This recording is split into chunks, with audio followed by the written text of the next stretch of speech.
Et boum les gars, une nouvelle vidéo de Wiss Affiliate, encore une nouvelle fois focalisée sur les after parties et les cooldowns qu'on vous recommande de faire. On note parfois dans les plans de cours simplement effectuer un certain nombre d'étirements et peut-être que parfois c'est pas assez clair pour vous pour animer cette partie-là de votre séance qui véritablement ne doit pas être pris à la légère. Donc dites-vous simplement qu'il y a plusieurs manières de travailler. Il y a des vidéos où on va vous présenter des exercices que vous devez faire répéter à vos athlètes sur des temps de 30 secondes et 1 minute. Il y a des moments où on vous précise quels sont les ateliers qu'on peut faire avec un partenaire, un qui bouge, un qui récupère ou deux qui bougent sur des ateliers différents et ensuite on switch. Mais l'une des options que vous pouvez aussi employer, c'est d'organiser des formes de flow pour gérer vos étirements, un petit peu comme dans un cours de yoga, sans aller chercher un domaine de prédilection qui n'est pas le nôtre. Mais ça peut vous permettre de mettre vos athlètes dans différentes positions dans un temps qui est relativement resserré, d'avoir un bon retour au calme, de continuer à coacher et d'animer même cette partie du cours.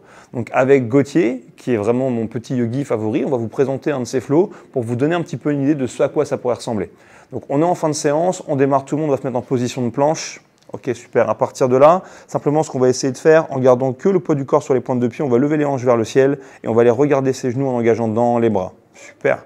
Gauthier, si tu vois que tu es un petit peu à l'arrière des jambes, tu peux fléchir un petit peu tes genoux si tu veux, pour aller encore un petit peu plus loin. Impeccable. On va venir maintenant à nouveau en planche. Dans cette position de planche, on va venir ramener le pied gauche à l'extérieur de la main droite. Et maintenant, en gardant la main gauche dans le sol, on va chercher à amener la main droite vers le ciel. Yes, le plus loin possible. Je fais exactement l'inverse, mais je te garde quand même. Impeccable. Ok, on recommence encore une fois de chaque côté si tu veux. Ok, à partir de là, on va revenir en position de planche. On va repasser l'autre jambe au niveau de la main. On va garder la fameuse main droite plantée dans le sol. On va aller chercher avec la main gauche vers le ciel. Super, on ramène la main gauche au sol. On fait la même chose de l'autre côté. On répéterait cette action 2 fois. Et pour l'instant, on va revenir se mettre en position de planche. On remonte en chien tête en bas. Yes, si c'est trop dur pour mes athlètes, ils peuvent fléchir un petit peu les genoux, il n'y a pas de souci. Si au contraire ils sont à l'aise, ils peuvent l'étendre et chercher à peut-être même ramener les talons dans le sol à ce stade. Yes. Une fois que c'est fait, je reviens en position de planche. Je ramène le genou gauche près du coude gauche. Je ramène le genou droit près du coude droit.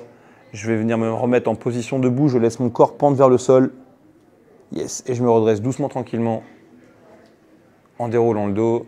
Et les gars, merci beaucoup, bonne fin Wood, hasta la vista, bye bye. Okay, donc juste pour vous dire, ça n'a pas la peine d'être très compliqué. Vous faites passer vos athlètes par quelques positions, vous les coachez un petit peu là-dessus. Si comme Gauthier, ils ne connaissent pas leur droite de leur gauche, n'hésitez pas à leur envoyer une petite vanne, ça fait toujours rigoler. Et mine de rien, c'est une bonne occasion de faire un retour au calme, de balancer un dernier mot avec vos athlètes. Et on se dit à demain pour une nouvelle séance. Ciao.